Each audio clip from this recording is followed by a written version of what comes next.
Welcome back, ladies and gentlemen, to another JVS movie review. Today, we are bringing you one of the movies that we have not talked about yet from the Sundance Film Festival.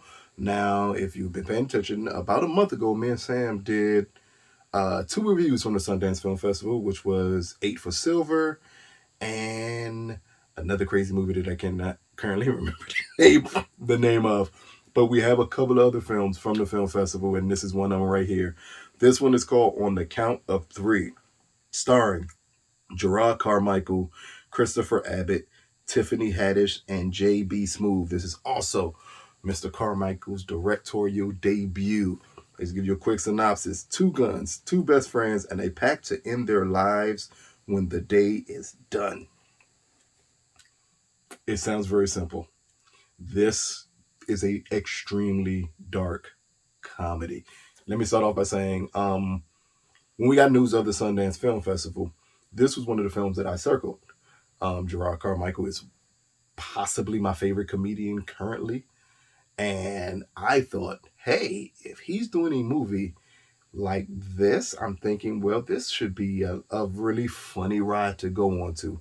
He has a very warped sense of humor, and I figured it could really work well. And halfway through this film, I was completely hooked.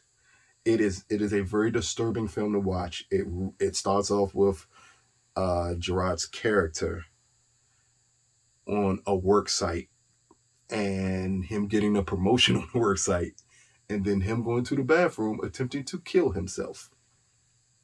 At the same time, we see his best friend go through similar circumstances of wanting to kill themselves.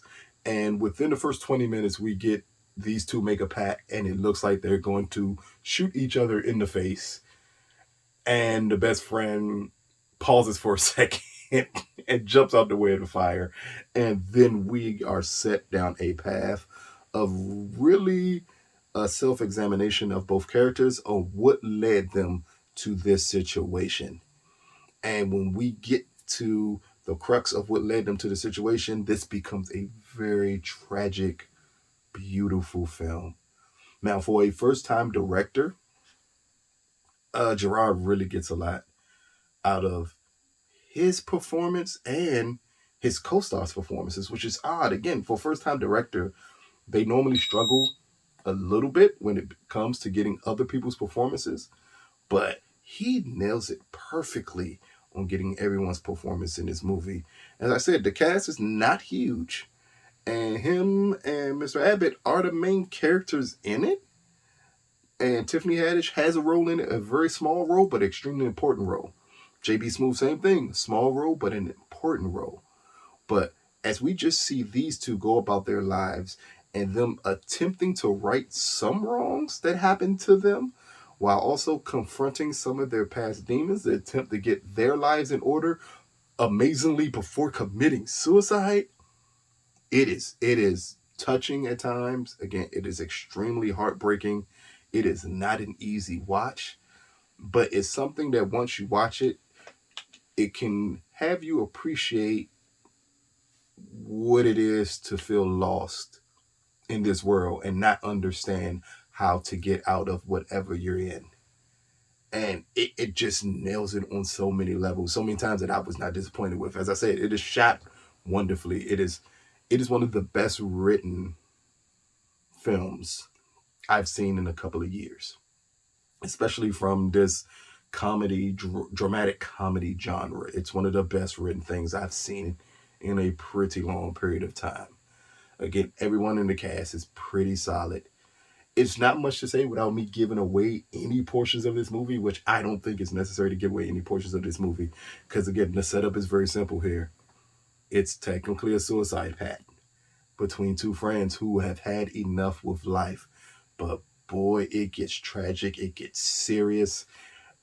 It really, again, puts in a focus on one friend who's in a mental hospital who kind of has been trying to kill himself forever versus another friend who is just going down a dark path because he's having a bad moment and he thinks that is the best way to escape his bad moment.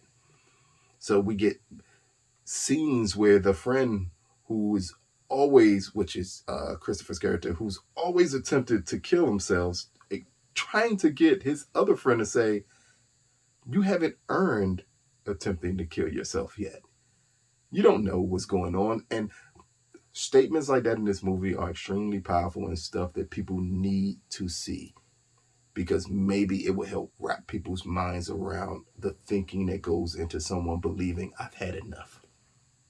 And I think it's an awesome subject for Jerrod to tackle. Again, he has a very warped sense of humor if you've ever seen any of his stand-ups, and this fits right along with his stand-ups. And it works. So, on the count of 3, I don't believe it was picked up for distribution at the Sundance Film Festival. I don't remember anything on it being picked up. So I can't even tell you where to go see it yet. Just be on the lookout. Maybe we'll get more information on it if it got picked up. When it does get picked up, where it will film at. To me, it is a much closer cousin to like a A24 picking up. Maybe Hulu for distribution. Maybe Amazon for distribution. But again, be on the lookout for it. Maybe more information will come out of it. But on the count of 3, out of a possible 10, I'm going to give this movie an 8.5 out of 10.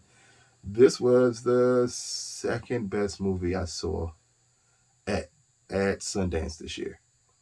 And I'm not just saying that again because I'm a huge Jerrod Carmichael fan. I'm saying that because the movie is really good, and I can't wait for more people to see it.